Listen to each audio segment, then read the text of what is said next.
Hello, everyone, and welcome to the Irish Sports Daily Postgame Show. I am Greg Flammang, and Notre Dame wins 49-20 against Stanford. They finished the regular season at 10-2 to win 10 straight games. All those games are won by double digits.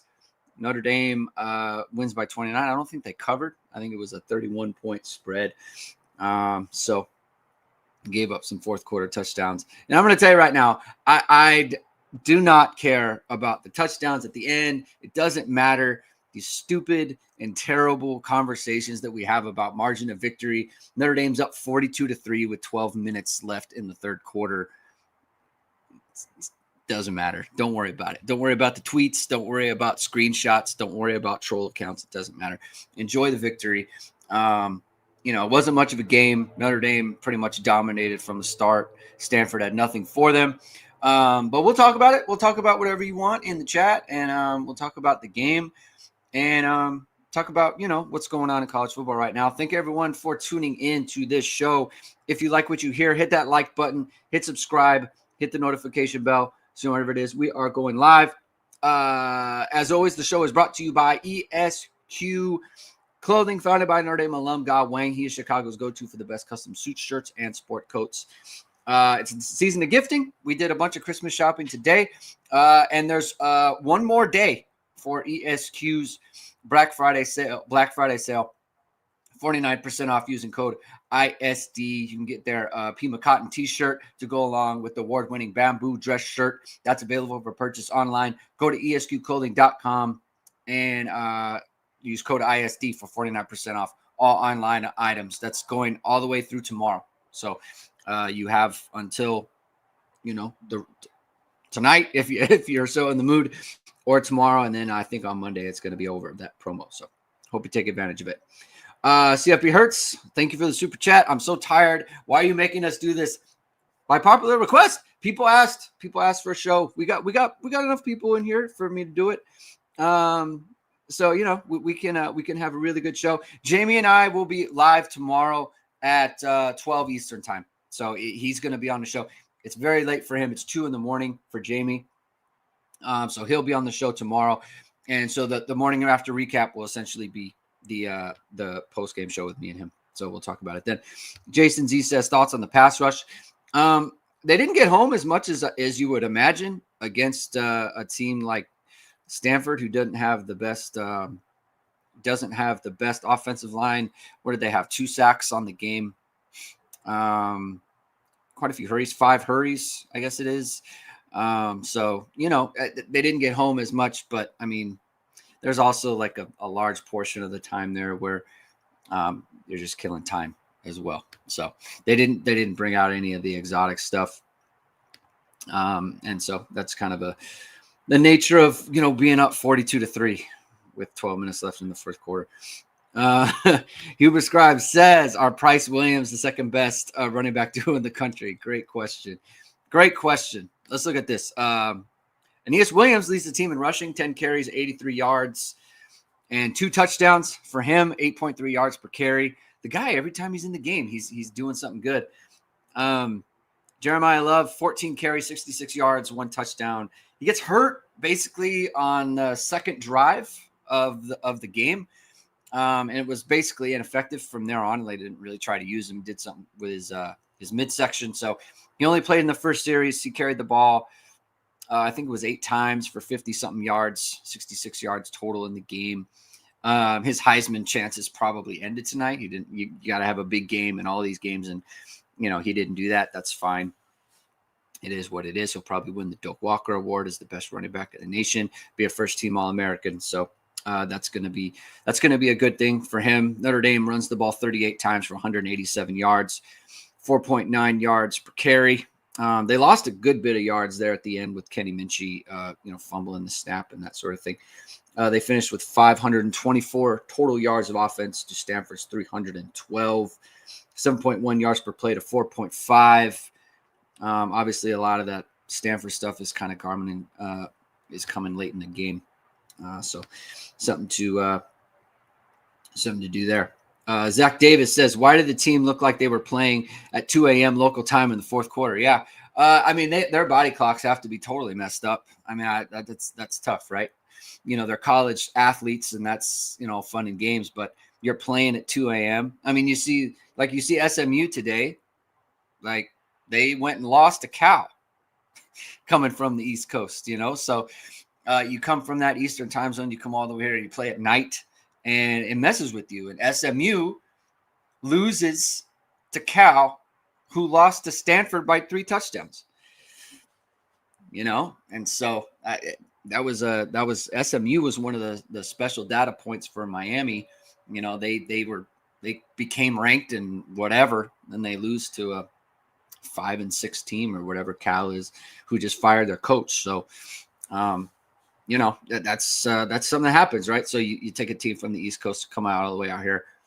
You're going to look bad in the second half. That's exactly what happened. So we're not bad, but it wasn't the strongest second half, of course, from Notre Dame, but I mean, it's 42-3, like I said.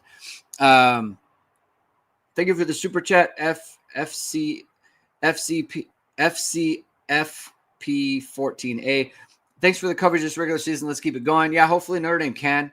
I'm not really gonna. I don't want to fret about the playoff too much. Notre Dame did what they did. They had a great season. They're obviously one of the best teams in the nation. And I kind of freaked out when I saw Miami play the way they did, and I got kind of caught up in the narratives that pop up online. And then you watch Notre Dame play, and you're just like, man, this team's just a force, and they're a really good football team. And obviously you have Jeremiah Love and you have Jadarian Price, and this wasn't anywhere near their A game. I wouldn't say that Notre Dame came out clicking on all cylinders, but they dominated Stanford, right away. And so they bludgeoned them. They came out and scored on their first 2 possessions. Actually, first 3 possessions, because on the fake punt, they got Luke Talich out there on the fake punt, which was a great play. Marty Biaggi, man, and people every time he uses it in a game like this, he always says something people always say something to the effect of like, oh, he used it up. Marty Biaggi has never used up any of his fakes ever. He just doesn't. He's got fakes for days, and you never know what's coming. I mean, if he told you ahead of time, hey, we're faking this punt, you think Josh Burnham's going to throw a pass to Luke Talich? Your defensive end's going to throw a pass? Never would think it. So he's always got something up his sleeve. Mitchell Vahalik. What's going on, Mitchell? You get what you paid for with the 10:30 Eastern time broadcast crew. That was not good. The end of that, I just muted it because I was like, this is not a good conversation. And it's kind of the problem with well, first of all, it's a problem with again being up 39 points, at the start of the third quarter. You're up 39. The game's over at that point, and so they have to find something to talk about. I thought the conversation about Miami and Notre Dame was a little ridiculous. I thought the conversation about Notre Dame has starters in and they want to score and they need to score and this, that, and the other thing. Like they're just playing. Like this is how it went. This is how it went at the end of Purdue. This is how it went at the end of Arkansas. This is how it went at the end of NC State. This is how it went at the end of Navy. Like on and on and on. Like this is how Notre Dame's been in this position a bunch of times, and they've given up points late in the fourth quarter a bunch of times when they were up multiple touchdowns and the game's over. And it's this goofball conversation. But it's not about the games. Like it's not about the game that's happening or the players. Like I had muted it. They didn't know that Charlie Meyer was Rick Meyer's son. Read a book, man. Isaac K says it's hard to blame Notre Dame for not performing a second half blowout at 2 a.m. against a 4-win team with 5,000 people. Yeah, like the game's over. It's 42-3. And that's anyone ever saw. You watch the start of the game, you watch the first half, it's 42-3. You're done. You don't need to watch anymore. Sim LTM. Says, gotta love the broadcast crying about Notre Dame playing to score with backups when Miami is throwing deep as time expires. We'll start. It just, yeah, again. And first of all, like, this is what these conversations do. You know, Marcus Freeman, like, he hears these convos and the chatter, and like he sees that Miami is doing this. They threw it late to score a touchdown. They're up 27-17. They threw it late against Virginia Tech to go up to win by 17 instead of 10. And they did it again today with 33 seconds left. They threw deep up 31-7 to win 38-7. And so then everyone could put up the graphic. Well, you know, because Notre Dame gave up a touchdown with 6 seconds left, up 37-9. And so everyone got to put up the graphic. Miami won by more. It's like, what? Like, these are the disingenuous conversations that people are having. And it's just like, it's just for social media. It's literally just for that. It's for that engagement. It's for a conversation to have on a cable show. And now you got Marcus Freeman out here doing something like he doesn't need to be doing that. Just run the ball. Like, it's fine. But this is what happens. And it's stupid. And it's dumb. And it's a dumb part of the sport. I'm getting too old for this. That's a great name. ESPN just gaslighting. It seems like they don't know how teams are evaluated. 100%. 100%. Pozo Bozo says BYU looked bad today. They definitely did at the beginning. Isaac K says, I really hope Notre Dame makes the playoffs because Love doesn't deserve to go out this way. 100%. Yeah, like, that's true. I hope he does too. I hope he gets his chance. But we'll see. We'll see how it goes. CFB Hertz says, supposedly the committee doesn't even consider scoring margins above 24 points. So all the comparisons between Notre Dame and Miami is just a waste of time. Right. Exactly. Go Irish 5150 says rankings should stay the same, but Texas jumped to 10-12 and A&M dropped to 5. I don't think Texas is going to jump that high. There's too many 2-loss teams that are good and have good. There's too many 2-loss teams that have good wins and just, like, not the uneven performances that Texas had. Like, it's clear, like, the way Notre Dame has played, they've won every game. Every single win they have was by double digits. They didn't have one scare in this 10-game winning streak. Not one time. Were they trailing, like, late into the fourth quarter, like, needed a miracle, like Alabama today. I mean, first of all, they lost the game they shouldn't have lost to Oklahoma, so there's that. Alabama today, like, tied in the fourth quarter against Auburn, like, that's not.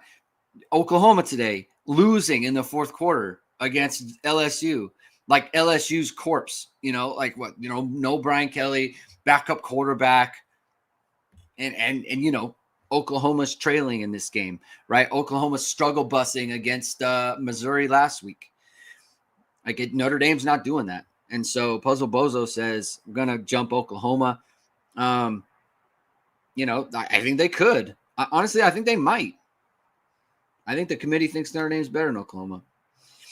212. Yes, Andrew. 212. Thank you for being here. Thank you for everyone for being here. I do want to. I don't want this show to be completely just about the playoff. Obviously, that's what people want to talk about, so that's fine.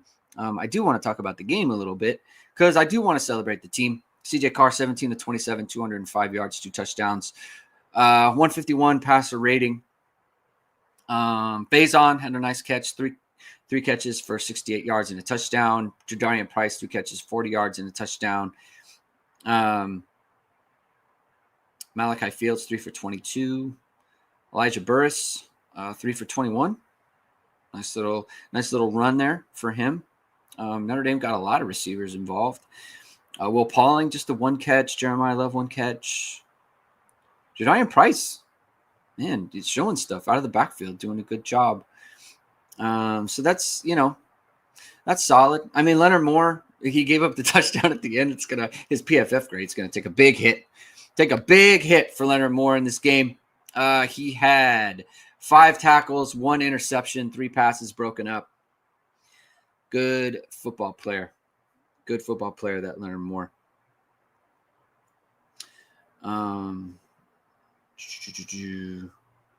Steve Sokowski says kudos to Frank Reich for putting Meyer in the game. He showed something. Showed a little burst. I mean, it's a tough Notre Dame defense to go against. I mean, they, regardless of, starters or whatnot, they got some good players in there, and they did a good job. So that's cool. Mike Spangler says, did you see that Dan Wolken thinks 40 college football teams would have gone 10-2 with Notre Dame's schedule? It's just a lesson in the people who cover Notre Dame or cover college football doesn't necessarily mean they actually know what they're talking about and actually know the sport.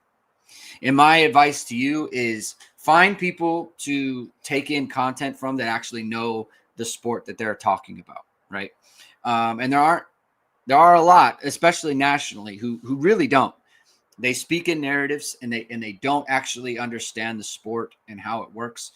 And it's shocking to me how many of them follow this for their business, for their career, for their profession, and they can't determine what teams are actually playing better than other teams. Like, you should be able to. Like, this is a sport that you cover. This is your job, and they can't. You only speak in narratives, but then that's what the industry kind of incentivizes too, right? The industry incentivizes the takes and engagement. And I think that's a lot of what's going on here, right? Like, I think that's kind of what Ari's got going on. I think that's what Dan Wolken's got going on. Like, he's got a thing for Notre Dame. So it's not that they're not being objective or anything. They're not arguing in good faith from a point of like, what is the committee thinking? Why is the committee thinking this way? It's just like, this is my position, and I'm going to just do this for the sake of getting engagement and attention for it. And so pick out the people that you trust and people who actually know the sport and go from there is my advice. And I need to take my own advice as well on that because, I get caught up in it too. And I got to stay off Twitter, man. It's a terrible space. It's a terrible, terrible space. John Amberg, 6786. Thanks for being here, John. Thank you for the super chat. Just want to say how much I enjoy your work along with Jamie and Mike. Thanks for a great regular season. I think Notre Dame has done enough to justify a playoff berth. Don't fall for the negativity. Thank you, John. I got to keep that in mind.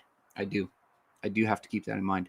I think they definitely have enough. And I think that the one thing that people don't discuss, especially when discussing vis-a-vis Miami, which is, again, it's become a hot button topic that people aren't discussing, like how good of it. I wish these people would say, we are not on the committee and we don't know. This Notre Dame football team is absolutely phenomenal, right? They're going to finish the regular season averaging over 40 points a game.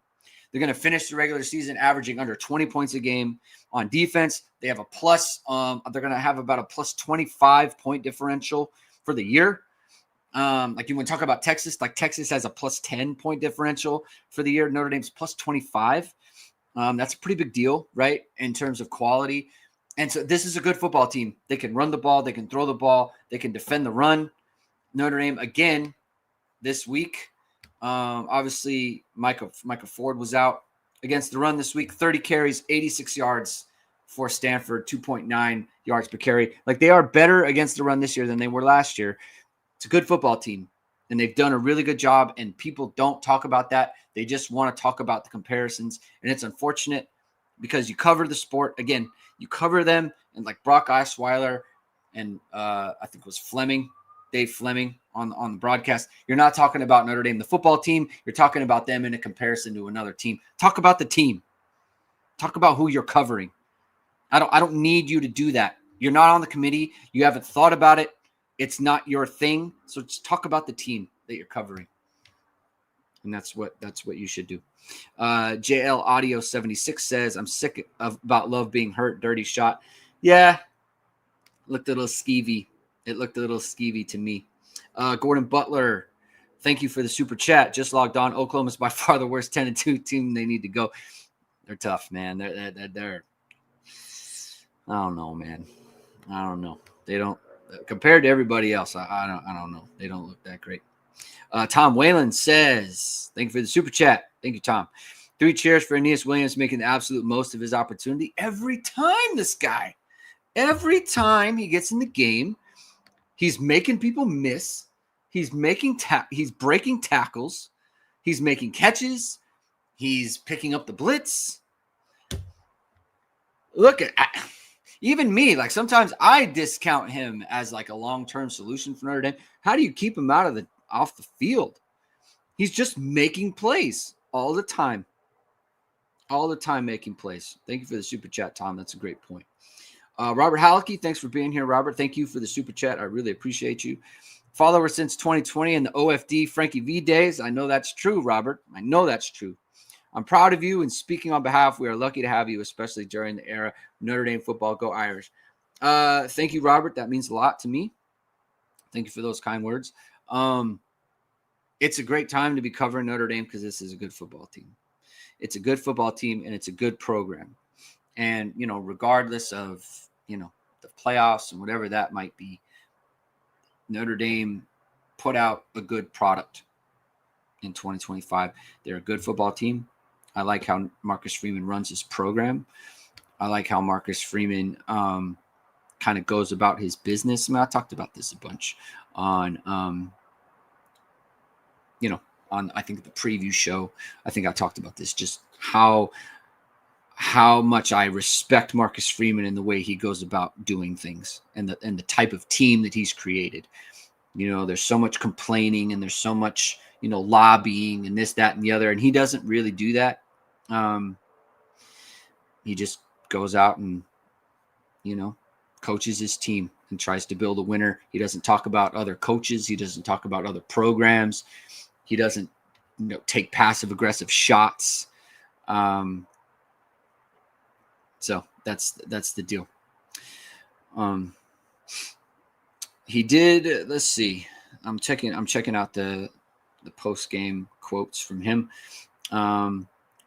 Marcus says he's proud of how Notre Dame improved from week 1. Marcus Freeman says they'd been carrying a fake punt for a few weeks, checked to it and executed. So they made a check. 16-yard line. See, again, I love that. Marcus Freeman. If it's there, go for it, even at your own 16-yard line. He says Notre Dame is playing as well as anyone right now. Who are the best teams now? Notre Dame is one of those 12 teams. Does anyone dispute that? Does anyone dispute it? I don't think so. Marcus Freeman said, told Jeremiah Love he had to do what's best for him and the team. Knew he was hurting and it was safe for Love to return. Regarding the end of the game, have to make decisions on what's best for the team. When the game is won, he wants to play younger guys and reserves because it helps the team improve. So essentially, he's, he wants the team to get better. He wants them to work on things. That probably has to do with throwing the ball like he did on Aeneas Williams. He's an example of working with what he has. He has a small role, but practices and maximize the opportunity. Notre Dame's improved as much as anyone in the country, and that's what you want. So that's Marcus Freeman and the extent of his lobbying.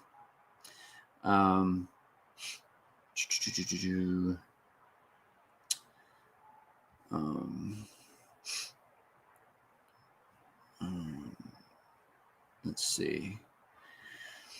A lot of ACC talk here.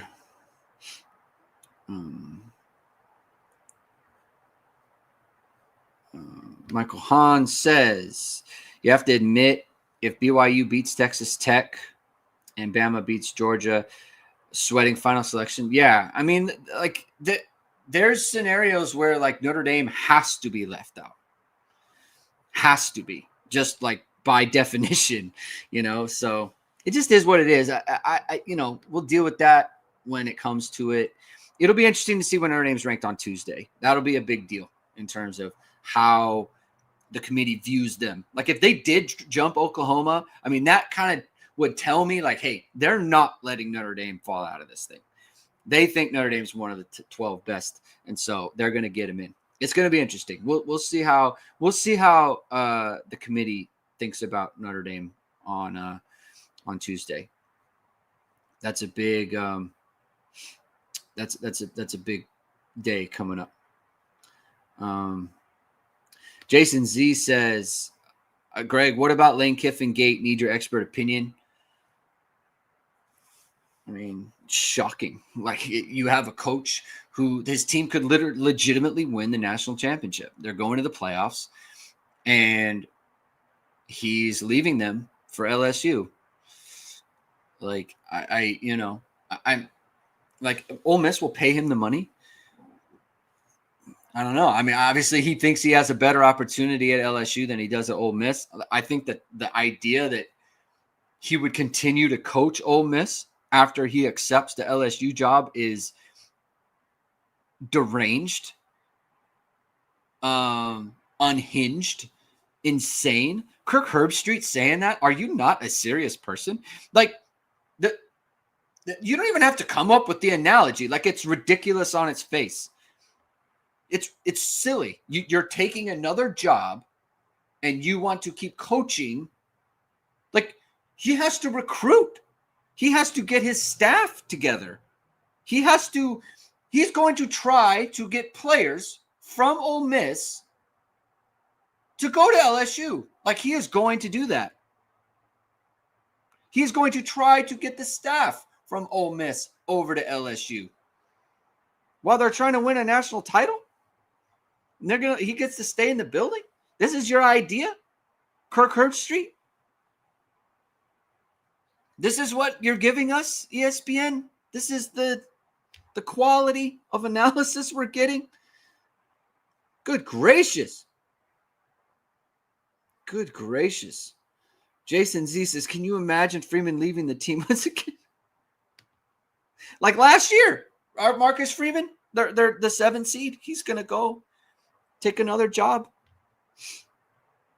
It's insane. So, but whatever. Like, it is what it is. Like, it just, it's not even the era that we're in. It's just the nature of it, the nature of sports. I think he deserves ridicule. I think he deserves to be like, if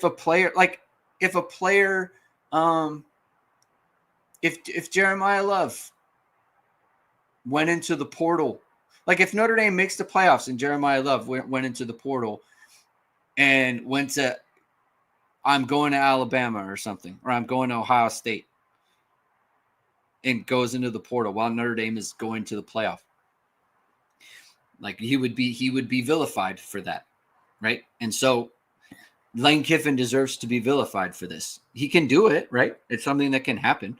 It's a free market. Go do what you want to do. He deserves to be vilified for it. You're leaving your team. You're supposed to be a leader of men, and you're leaving them. It's antithetical to everything that the sport is supposed to be.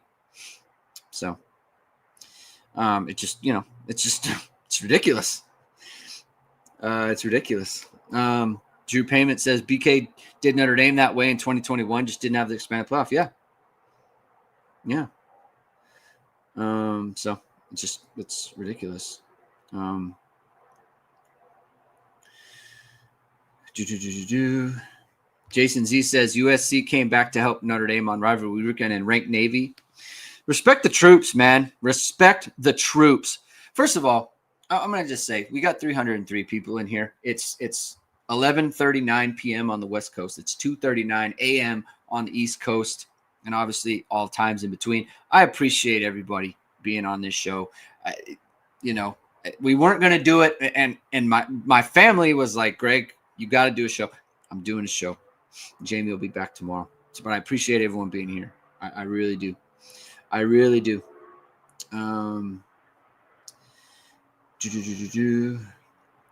Steven 2879 says, what's the status on Jeremiah Love? I mean, the fact that he went back in the game, I mean, whatever it is, he's going to be all right.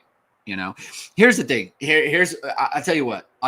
Now that the game's over, I was thinking this the whole time, and I didn't want to bring it up because I didn't want to jinx it.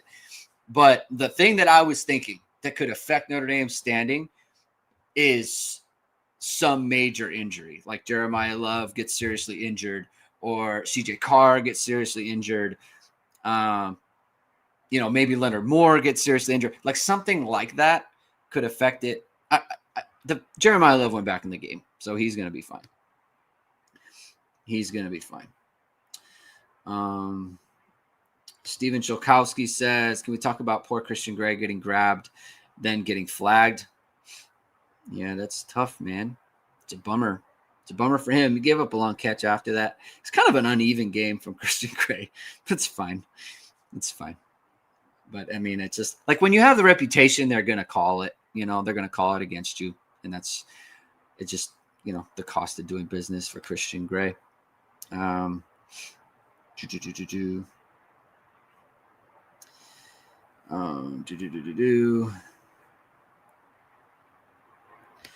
Jason Z says Heather Dinich projects Notre Dame 9 for what it's worth. I mean, I think that would be a good outcome for Notre Dame, because because the thing is Miami can improve now. If Notre Dame's 9 and Miami stays behind them, then Miami can't get better because they don't have any more games. They're not in their conference title game. And it really, again, it really doesn't help them that SMU pooped the bed against Cal. It really doesn't, because now they're not ranked. Notre Dame is Miami's only ranked win. That is their only ranked win. So it's not a good. I mean, I guess you could count Pitt if you want, but Notre Dame's got a win over USC. They have a win over Pitt if they want to count that. I don't know what they're going to do with Pitt, but I mean, I don't think Navy's going to jump in there because they don't like the non-group of 5 or whatever it is.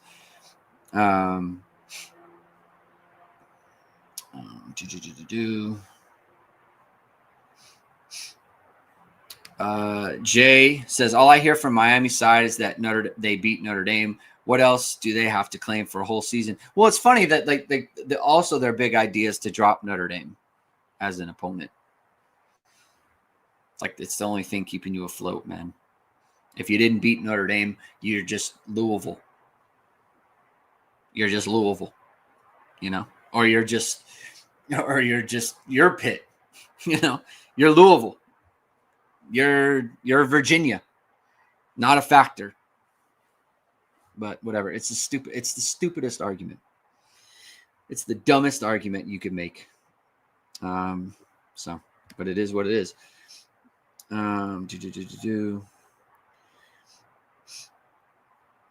Nicholas says the A&M drops to 9. We will move to 8 to see the rematch we all want. I don't think Notre Dame's not going. Notre Dame's not jumping ahead at Texas A&M, man. No way. Shannon Neely, thank you for this question. How do you feel about the state of the passing game? Seems like CJ has been a little late or behind on deep passes. I think it's a good comment. It's a good comment. I think that it's not as sharp as I think you would want it to be, right? They haven't looked really, really good since NC State, maybe. They didn't look that great against the passing game. Didn't look that great against USC. Obviously, didn't look that great against Boston College. I mean, it had some moments, right? They had moments against Pitt for sure. So it is a little bit inefficient right now, but you also have to kind of consider when you get in games and it's so quickly out of hand. It's so quickly out of hand. Like the Syracuse game, immediately out of hand. Right? This game, immediately out of hand. I mean, to some extent, the Pitt game, it's 28-3.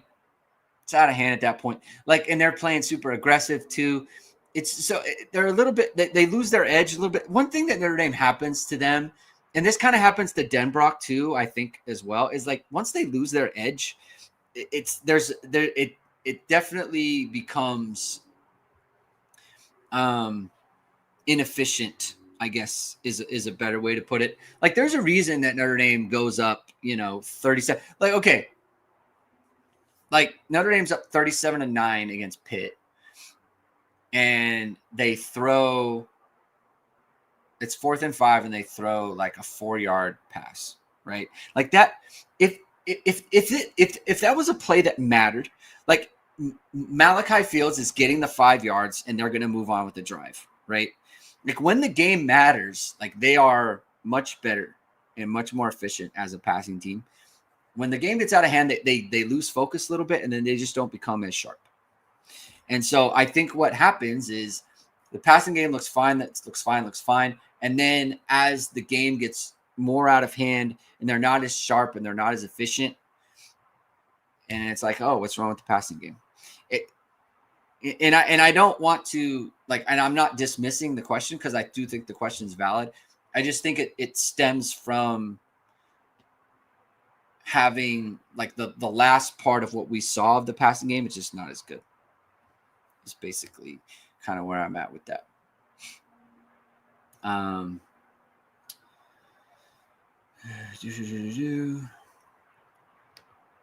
CFB Hertz says the problem with the playoffs this year is there's a serious best versus deserving gap. Oklahoma is not one of the 12 best teams in the country, but they keep squeezing out wins over good teams. True. And it's kind of what happens when you have these super conferences, when you just get a whole bunch of teams in the conference ranked, and then they all play each other. And so they always stay ranked because whoever wins continues to climb up the rankings, and they just kind of trade wins and losses back and forth. So you get a bunch of 2-loss teams and 3-loss teams or 1-loss teams like Oregon, right? Like you look at Oregon, they missed Ohio State. They got USC. Their only ranked win right now is Ohio State. I'm sorry, USC. That's their only ranked win, Oregon. And then they played one other ranked team in Indiana, and they lost. So, I mean, it's unfortunate for them that Penn State turned out to be a dud, but they did. It's just that's the way it goes, So they beat one ranked team, and it was the same opponent as Notre Dame, and they played another ranked team, and they lost by 10 at home. Notre Dame lost by – see, the thing is Notre Dame lost by 1. And these are the things that the committee looks at. Notre Dame lost by 1 in the last play of the game where there was an egregious holding call that wasn't called. The committee looks at that, right? Like, it wouldn't surprise me if the committee considered Notre Dame to have 1.5 losses because of the fact that there's a holding call there that's missed, right? Like, that happened in the world. It's the ultimate coin flip. It's like they can call it or not. If they call it, Notre Dame more than likely just wins the game, and they have a win that puts them very heavily in the playoffs. It's very possible that they look at it like that. Vamos Irish does still no Eli touchdown. Luke Tolich has 2 touchdowns. Luke Tolich has a receiving touchdown before Eli Raridan. So that's funny. Traders see the passing game just doesn't seem crisp last 3 games. I kind of get it. It's crisp at times, not in others. Love is fine. So I'm a little bit behind on the chat questions, but I'm getting to them. Talking about Aeneas Williams. Greg Washington says Twitter is a dumpster fire. I'm telling you, man, I got to get off it. I might have to get off it. It's not a good place.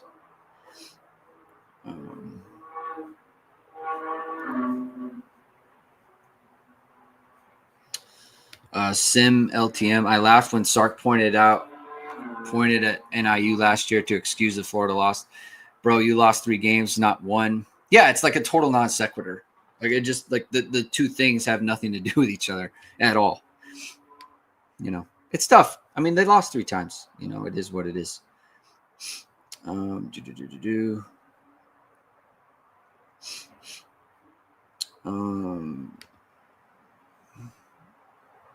Mr. Swag 22 Music. Notre Dame deserves to be in the playoff period. Eric ND says John Bryce wrote an article on the selection committee process and metrics. He did for a Football Scoop, I believe. Always writes good articles, especially about stuff like that.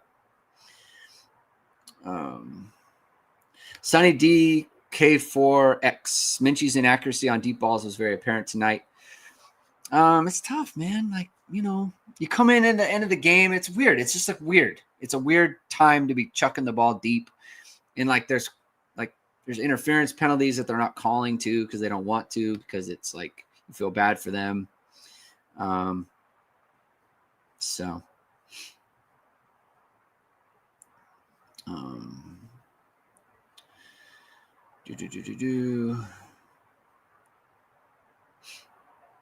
Julius Caesar says quite a few of the pickers on ESPN had Notre Dame at 8, bumping OU. I didn't see that. That'd be interesting.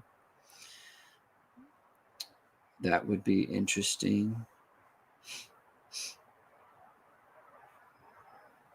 CFB Hertz says Bama will be in with a loss unless BYU wins the Big 12. Then it will come down to Notre Dame versus Bama.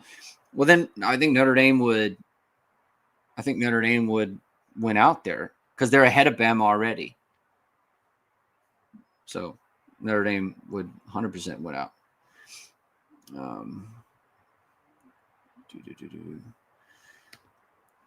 John Amberg says, I'm glad Greg is up late. I'm glad you guys are up late. I appreciate it. Nick Hernandez says, nice to see more Ty Washington route running and targets. That's a good call, Nick. That's a very good call. Thank you for that contribution. I thought his foot was in on the one at the sideline. I thought the one view pretty clearly showed. I mean, I don't want to say pretty clearly. It stood to reason that his foot was in bounds because it was far enough away from the sidelines where it's like, unless his one foot is substantially longer on the toe than the other parts of his body, then it's in bounds, right? Like it stood to reason. But the two guys looking at it said no, and then it was weird. The other thing was on the Jeremiah Love, on the Jeremiah Love, like on the first drive of the game when they showed him short, they were so quick to be like, Matt Austin was like, yeah, his knee's down. I was like, where do you see that his knee's down? Like, we're looking at it from the overhead look. You don't see his knee on the ground. And then the other view they showed, he's blocked out by the ref. You can't see it at all. And they're like, yeah, he's definitely down. It's like, oh, okay. I guess we'll just go with that. Like, all right, cool. So weird. I don't understand. I don't understand his the logic there. I don't understand that at all. But whatever. I'm not. It's not a complaint. It's just something during the game that I didn't understand. Jason Warnock says, "What is Burnham's QBR?" Let's check. Burnham's. Well, you don't have QBR right now, but his passer rating is so. I think the best passer rating in college football is like 180 something, and that's Mendoza or some. Mendoza is his passer rating was like 180 something. Josh Burnham's passer rating in this game was 1,135.6. Very good passer rating. Josh Burnham, legend. Going in the record books. Is he the first defensive end that ever caught a pass? Where's Jude? Jude will tell me. Eric ND says, I wonder if Bama jumps up. No way. No way.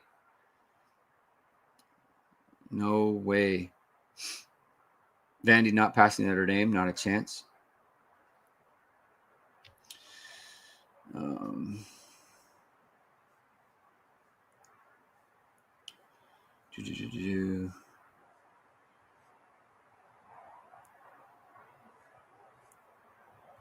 Aaron Pratt. Thank you for being here, Aaron. The comp for Aeneas Williams when he committed was a slightly more athletic and faster Kyron. Looks like another great call from Jamie. I don't think he's more athletic or faster, but I think they're similar in the sense that they just make it happen. I mean, he might be faster. I mean, Kyron, I don't know.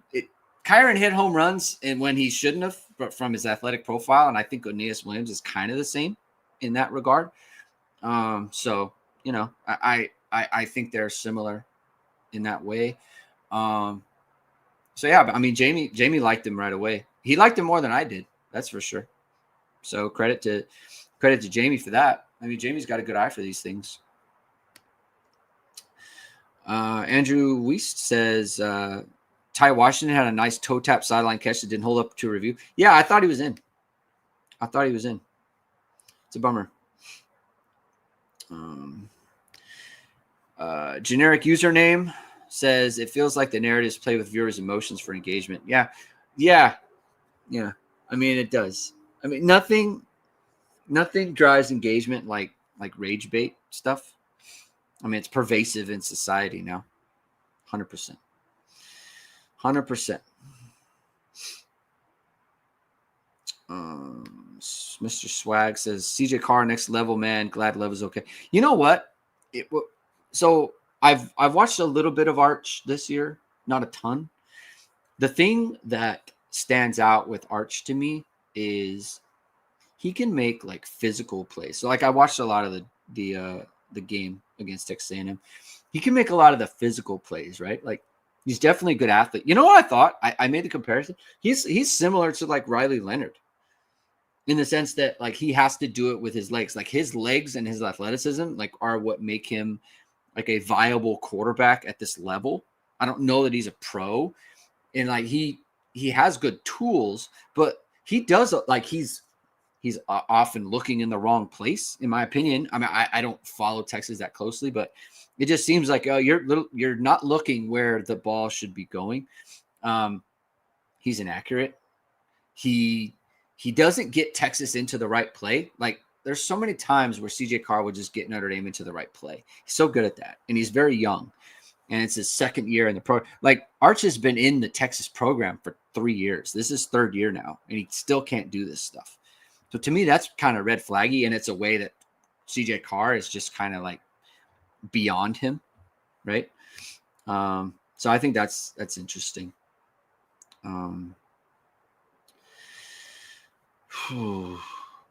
Generic username says East Coast bros are too real for being here, and the East Coast ladies as well.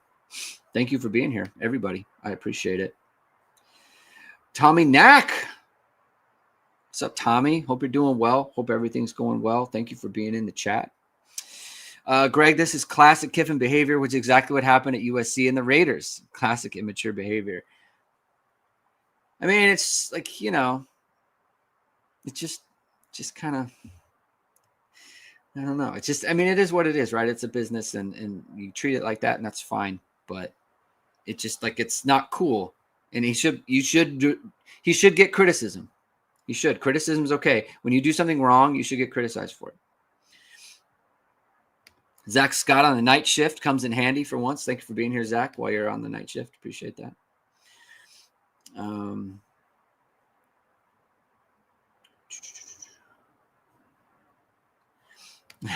Eric says, I appreciate it too. The missus, on the other hand, I can hear your headphones. Turn it down. I'm trying to sleep. Shouts to the missuses out there. I appreciate him. Got the QBR question. Aaron Pratt says, I was upset Love couldn't make a Heisman push in this game. Yeah, he could have. I mean, he was on for 200 plus. That's a bummer. That's a bummer for him. Hopefully he still makes it to New York, though. He should. Jordan Z. Grabick, 4707. Do you think Notre Dame did enough to possibly swap with Oklahoma after their pedestrian showing against LSU? Hope Notre Dame might if they won big enough. Well, first of all, Notre Dame definitely did, right? Like, again, you're up 42-3. Like, it's fine, right? You're up 42-3 in the start of the third quarter, right? So game's in doubt. You've dominated them. You've outclassed them. It is what it is. Here's the thing. I don't know. Oklahoma, again, put together like a lackluster performance, right? And I don't think like they're not going to drop them out, but I could see Notre Dame jumping them. They have to think, because the other part too is Alabama, the team that Oklahoma beat, also kind of had a bad performance. Here's Ty Simpson.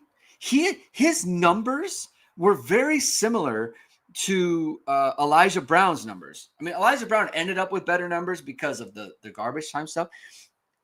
Ty Simpson was like 11 for 30 something or some like 14 of 35 for like 110 yards or whatever it is. Like a awful performance, like abysmal.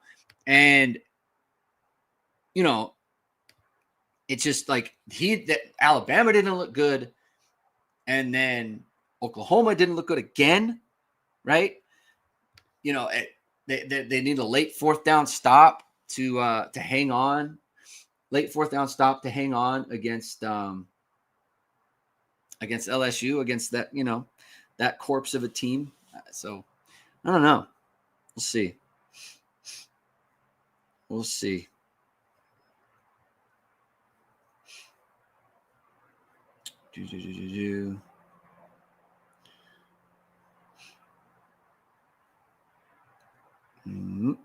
Just going over some more of these chats.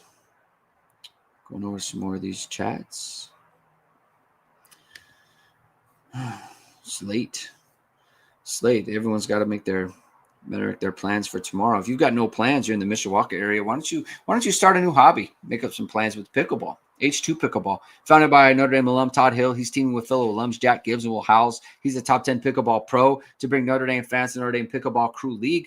Besides football, what better way to connect and engage Notre Dame fans than through pickleball? Membership is free, and members will have access to special pickleball events and discounts. For information, contact Todd at h2pickleball.com or call him at 574-339-5195 to join the league. Be sure to visit the H2 Pickleball facility in Mishawaka when you are in town. H2 Pickleball is located at 55801 Evergreen Plaza Drive in Mishawaka, Indiana.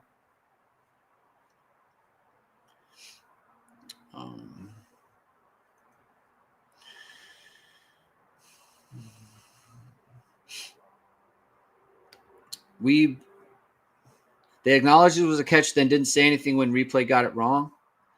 Did they say it was a catch? I wasn't listening to that point.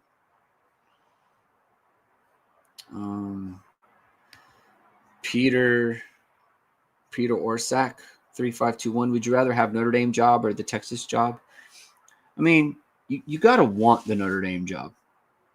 You know what I mean? Like, you got to want it. You got to, because I think for the general person, you know, for the general kind of coach or whoever it might be, then the Texas job, because you have all those the recruiting base and you have all that other stuff. You're in the SEC and you like that. But for someone who really wants the Notre Dame job and who wants to commit to it, I don't know that there is one that's more rewarding than the Notre Dame job, in my opinion.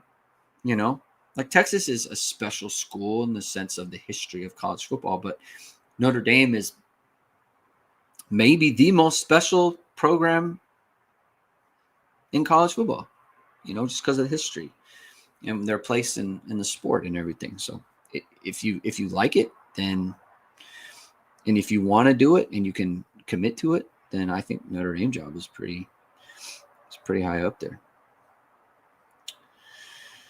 Drew Payment says Malachi Fields. What about the Malachi catch in the end zone on the sideline? Toe tap doesn't count if they're not falling and dragging it. So basically, you can't put your heel down. If you toe tap and then heel, it's like that's all one motion. If you toe tap and don't put the heel down at all, then it counts. So you can't put the heel down, is how that works. That's the deal on that.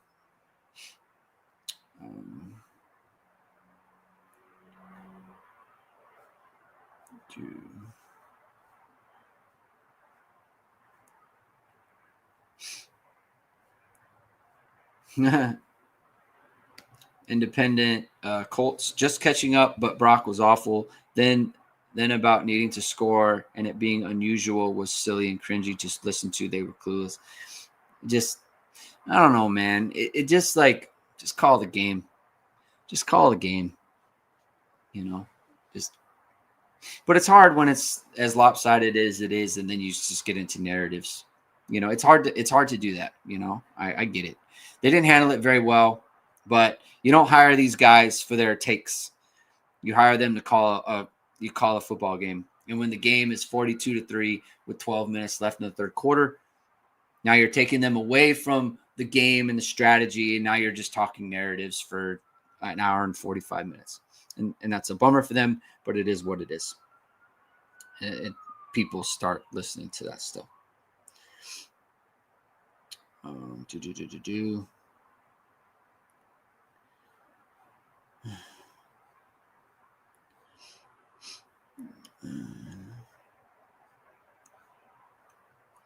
We the people, it would rematch with the Canes would rock. I do think that would be interesting. It would be. I mean, look, they still have the D line.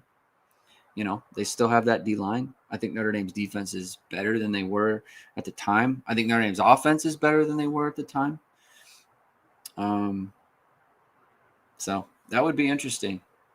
That would definitely be interesting. Would they go back to the Hard Rock? That would be interesting. ACC's got to figure out their